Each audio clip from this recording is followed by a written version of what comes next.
Alright, the clutch hub and pulley and front sprocket and the drive chain all have to go in together as a unit with the alternator sticking through the center. It's fun. The chain goes on the front sprocket goes on first, and just catch the edge of the splined area. Then hold your fingers behind the clutch basket and you can actually feel the keyway and line it up with the key on the transmission main shaft. Once you slide it on, it should slide on reasonably easily, and it's not bolted down yet.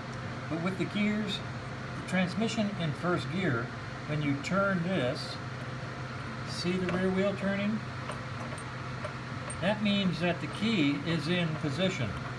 And so turning the transmission with the clutch hub turns the rear wheel means that the key is in the keyway.